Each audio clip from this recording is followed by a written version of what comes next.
This is John with Second Amendment USA on Facebook, on Twitter at the Second A.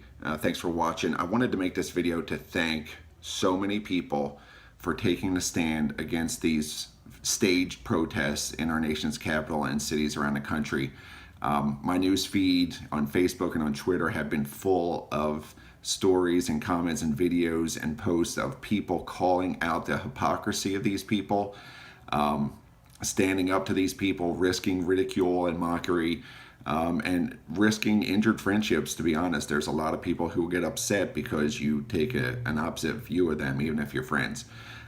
If it was not for social media, if it was left to the biased media and the networks, we would all be told that these protests happen and that the vast majority of Americans support them. But if you look at your social feed, you'll see that there are tons of people calling BS on these things. I've seen a lot of friends post who support these protests with responses from other friends who are calling them out on the BS. Trump has not even been in office 2 days as of this video, and they are acting like he is going to reinstitute slavery, he's going to close every abortion clinic, and he's going to put women back in the kitchen. Donald Trump he has said some stupid things. We've all seen him. I'll admit he's made some stupid mistakes, but thank God I don't have a camera on me all the time, because I would be protested as well, because I've said a lot of stupid things in my life. So he's been elected president. Donald Trump is a president. He's not an emperor. He doesn't have the authoritarian rule to just do whatever he wants.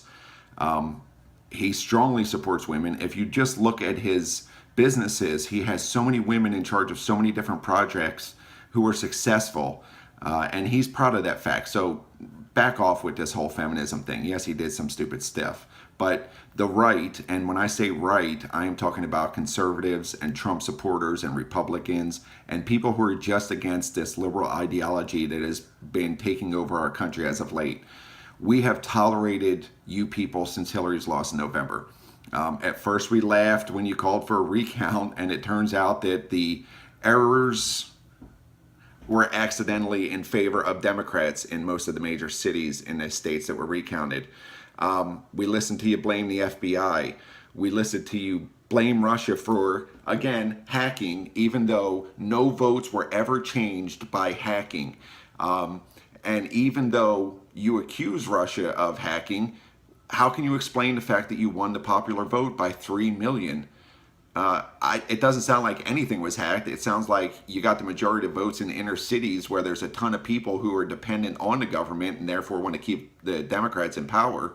And it had nothing to do with anybody from outside influence, except for exposing the liberals for who they are, the Democrats for who they are, for their colluding with the media, for their mocking of minorities, for their mocking of gays, and for their cheating and what they did during the election to rig it against Bernie Sanders and his supporters. But that doesn't get called out by these massive protests. We don't see anything about that from you people who probably supported Bernie. Why don't you cry about that and talk to the DNC and the Democratic Party? So we listen to you guys scream about potential violence from the evil Trump supporters, while at the same time we're watching on TV as Democratic protests and protests by liberals are attacking windows and breaking and vandalizing and burning cars and beating the crap out of innocent Trump supporters who just happen to be in the wrong place at the wrong time. But there's no protest and nobody calls about that. 8 years ago, when Obama took office, we hated it. We survived these 8 years. We didn't burn and loot and do all kinds of craziness in the streets.